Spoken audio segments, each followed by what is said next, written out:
Ahora, toda la exposición que Esteban va a hacer allí es el discurso más largo en el libro de Hechos y es uno de los más importantes.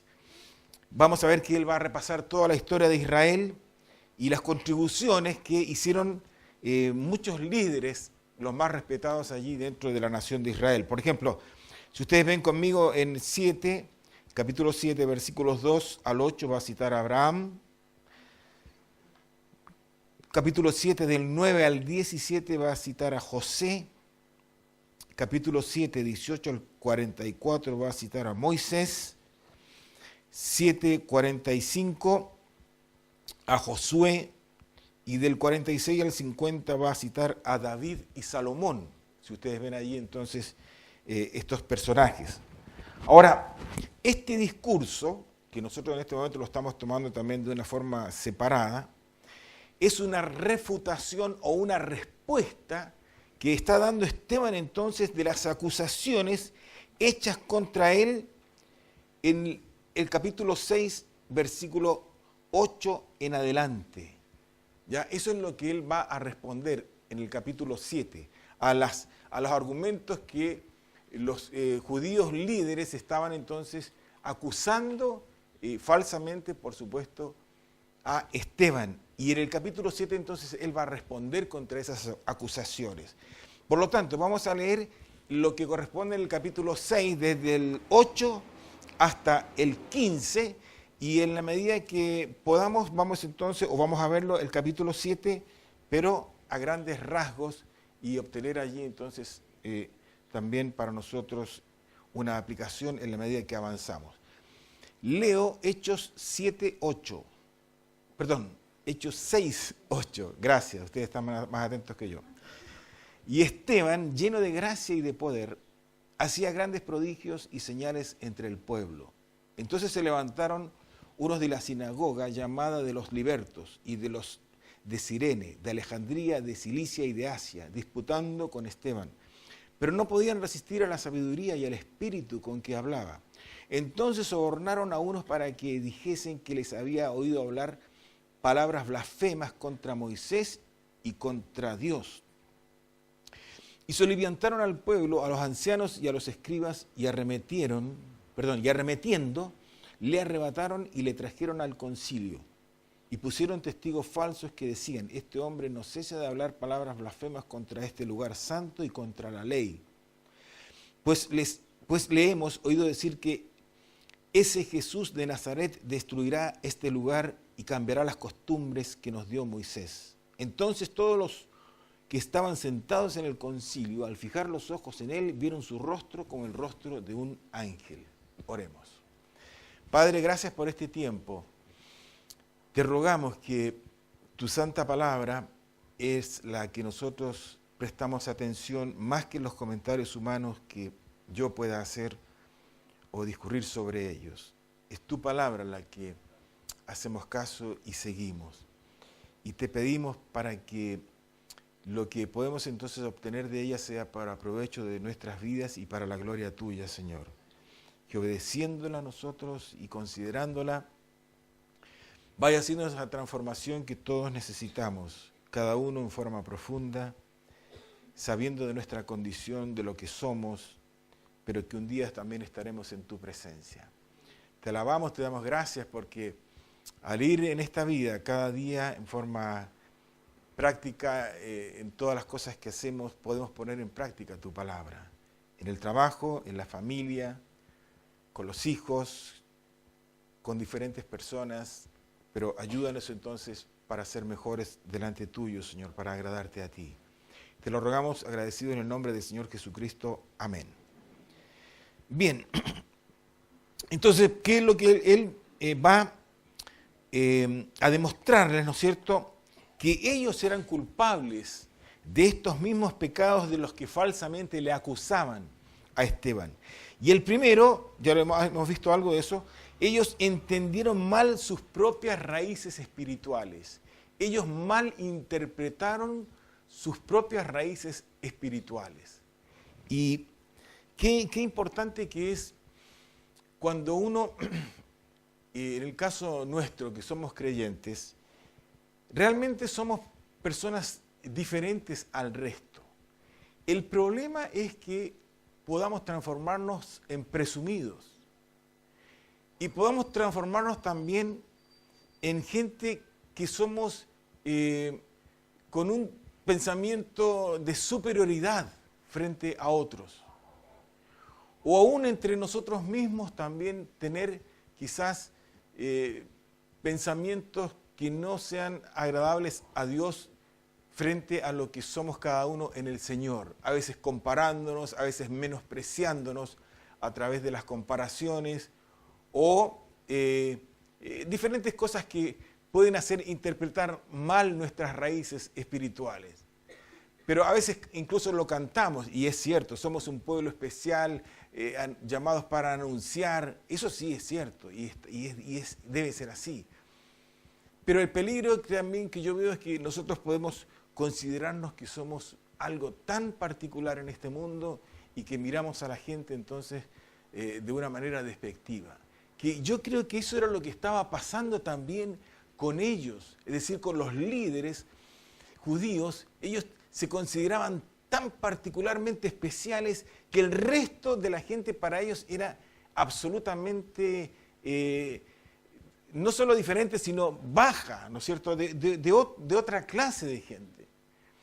Ellos realmente tenían privilegios. Fíjense lo que dice Romanos capítulo 9.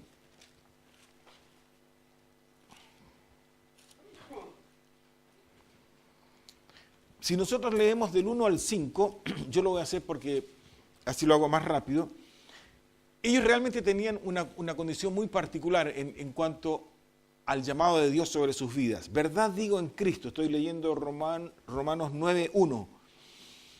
Verdad digo en Cristo, no miento, y mi conciencia me da testimonio en el Espíritu Santo, que tengo gran tristeza y continuo dolor en mi corazón, porque deseara yo mismo ser anatema, separado de Cristo, por amor a mis hermanos, los que son mis parientes según la carne. Fíjese lo que dice el 4, que son israelitas, de los cuales son la adopción, la gloria, el pacto, la promulgación de la ley, el culto y las promesas, de quienes son los patriarcas, y de los cuales según la carne vino Cristo, el cual es Dios sobre todas las cosas, bendito por los siglos. Amén.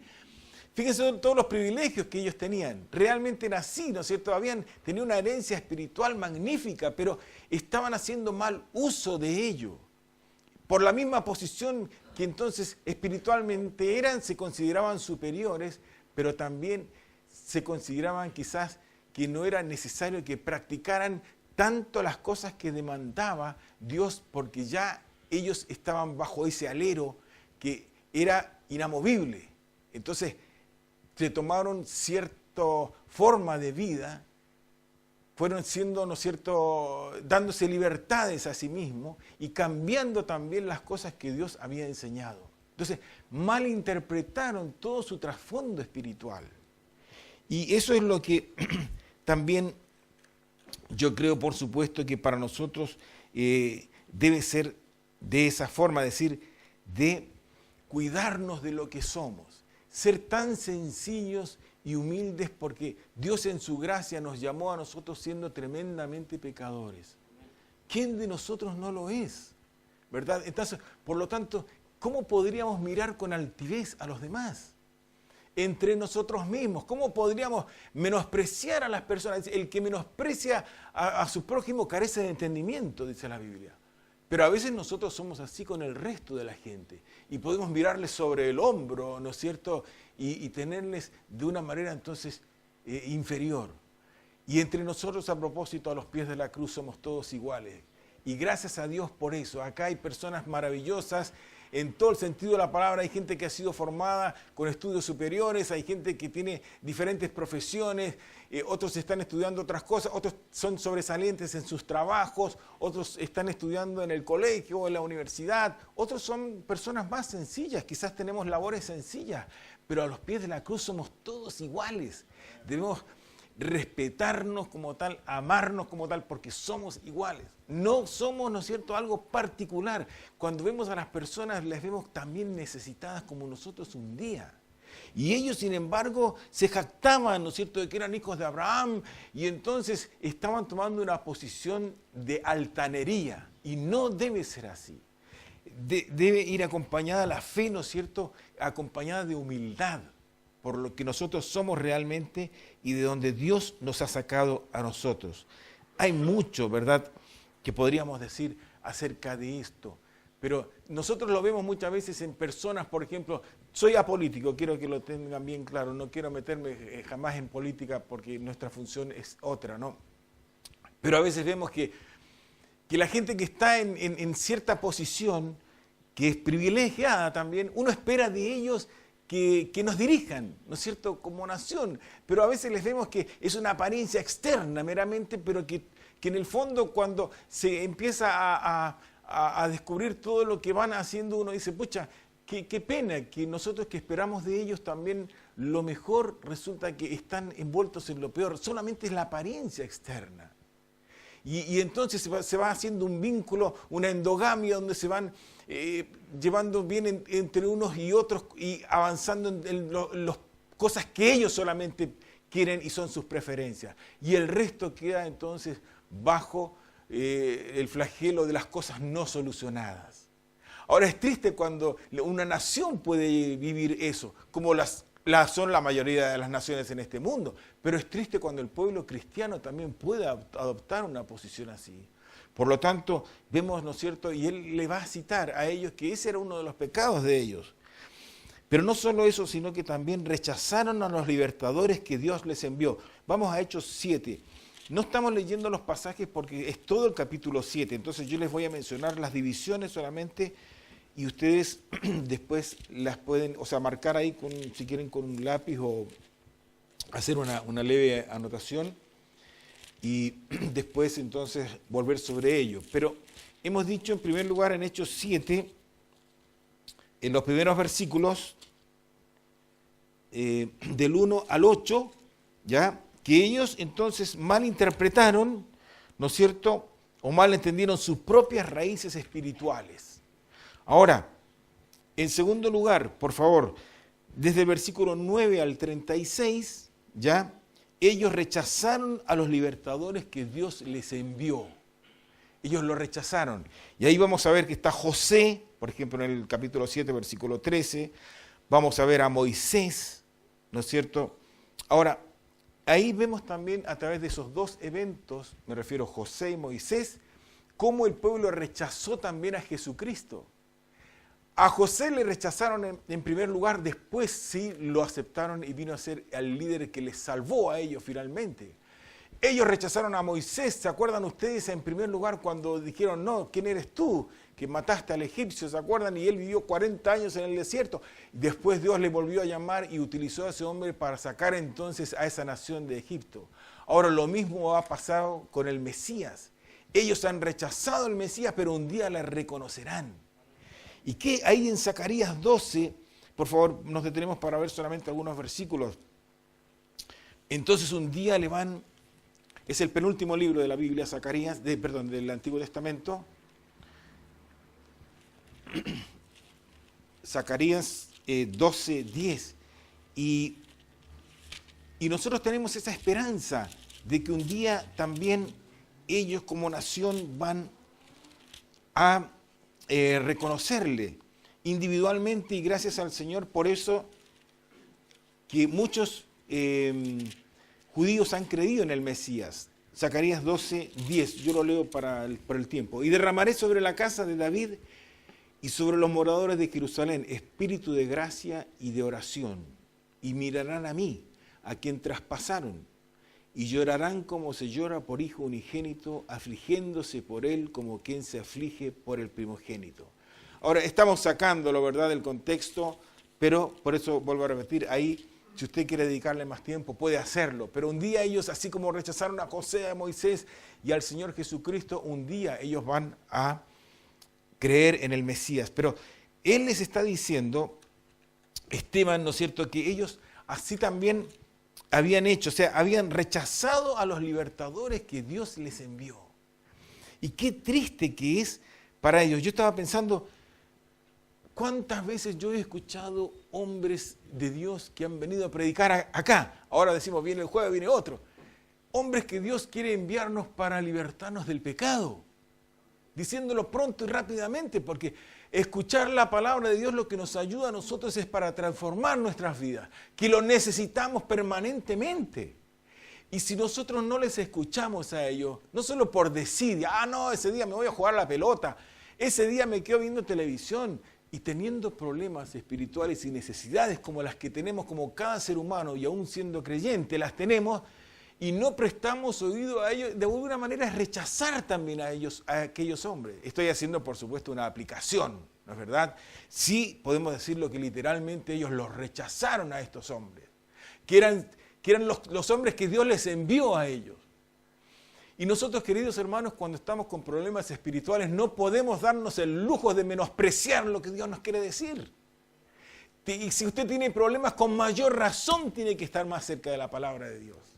Porque no existe otra forma de cómo Dios nos va a corregir. A veces circunstancialmente sí, pero Dios también nos puede llevar en una de esas circunstancias difíciles porque ya hemos traspasado los límites. Entonces, Dios quiere enviarnos aquello a nosotros. Por supuesto, estoy haciendo una aplicación, ¿verdad? Obedecer aquello. Pero siguiendo más adelante, por favor, en Hechos 7, del 37 al 43, volvemos a Hechos 7.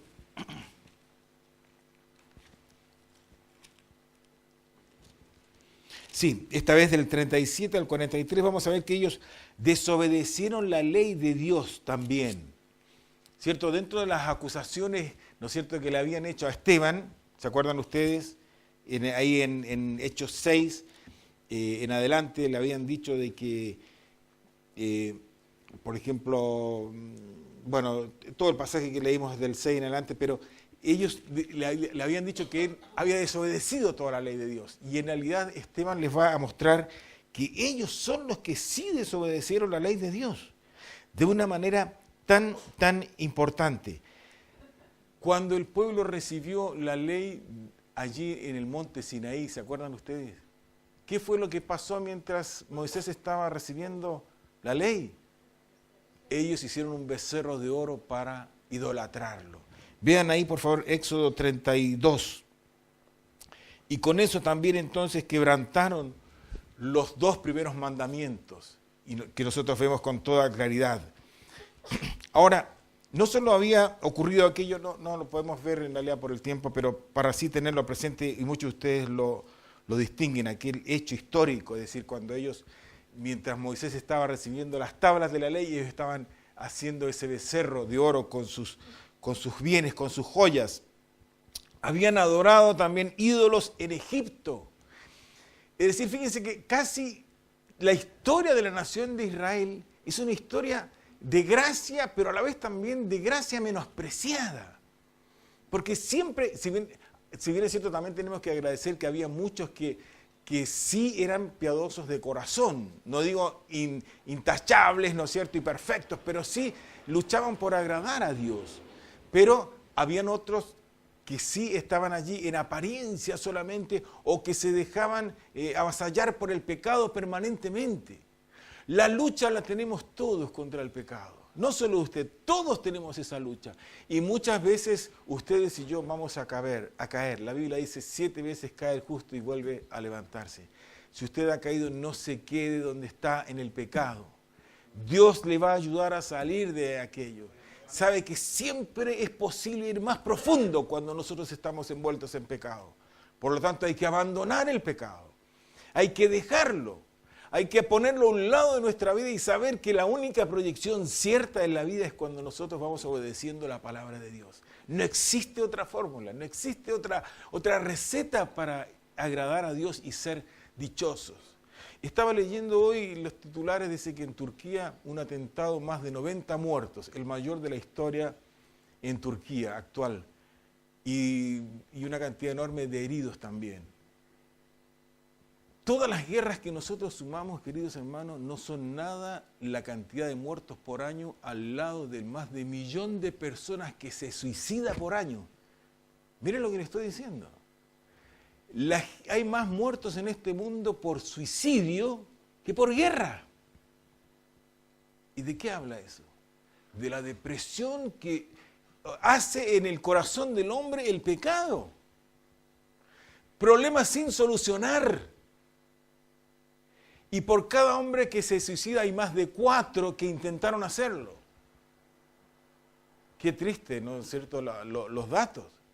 A veces nosotros pensamos que ahí nomás está el problema en la guerra. No, los problemas son del corazón humano. Entonces, Él les va a mostrar a ellos que habían desobedecido la ley también y que la única forma de hacerlo entonces era volver a Dios. Los judíos tenían privilegios y de gracia, sin embargo seguían practicando el pecado. Lo más triste cuando leemos la Biblia allí, usted sabe que Salomón, de quien tenemos un grato recuerdo porque era el hombre más sabio de la tierra, él le edificó a sus esposas lugares para que sacrificaran a Moloc. ¿Qué es lo que sacrificaban? Sus hijos. Existía allí un dios hecho de fundición que tenía los brazos de esta forma extendidos y ponían algunos bebés, hasta niños de 4 años también y de 6, dicen los escritores eruditos, donde lo hacía rodar y caía en el vientre de ese dios y se quemaba. Queridos hermanos, Salomón hizo eso para sus esposas. Como el hombre más sabio de la tierra. ¿Y qué queda para nosotros entonces? Es decir, estamos expuestos. Por eso digo que importante que es que si hay algo, uno dice, no puedo seguir en lo que estoy. Debo prestar atención a lo que Dios me dice. No puedo. Y Esteban les va diciendo, ustedes me acusan a mí de esto. Bueno, pero yo les quiero decir, ustedes desobedecieron la ley de Dios. Y les muestra lo que hicieron en Egipto, ahí también tenían sus ídolos. Lo que hizo Salomón también él edificó allí a los dioses ajenos. Entonces, qué triste que era. Y qué triste que es cuando uno lo lee, esas prácticas brutales que hacían y sacrificaban entonces a sus dioses. Eso era sacrificar a los demonios, ¿verdad? Cuando daban a sus propios hijos. Pero esas eran las costumbres de los pueblos. Ellos menospreciaron el templo. Fíjense, 7:44 al 50. No lo podemos leer, ustedes pues lo pueden ver allí, pero desde el 44... ahí va a hablar, ¿no es cierto?, del templo también. Vamos a leer algunos versículos de aquello. Estoy leyendo Hechos 7:44. Tuvieron nuestros padres el tabernáculo del testimonio en el desierto, como había ordenado Dios cuando dijo a Moisés que lo hiciese conforme al modelo que había visto, el cual, recibido a su vez por nuestros padres, lo introdujeron con Josué al tomar posesión de la tierra de los gentiles, a los cuales Dios arrojó de la presencia de nuestros padres hasta los días de David. Este halló gracia delante de Dios y pidió proveer tabernáculo para el Dios de Jacob. Mas Salomón le edificó casas, si bien el Altísimo no habita en templos hechos de mano, como dice el profeta, el cielo es mi trono y la tierra el estrado de mis pies. ¿Qué casa me edificaréis, dice el Señor? ¿Cuál es el lugar de mi reposo? ¿No hizo mi mano todas estas cosas?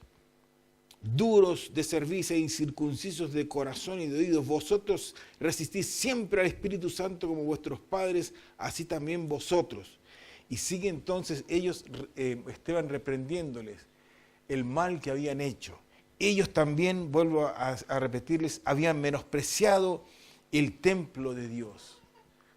Si buscamos una aplicación sencilla hoy, cada uno de nosotros somos templo de Dios, ¿verdad? Parece increíble pensar así, a veces digo yo por lo que hacemos con el cuerpo muchas veces.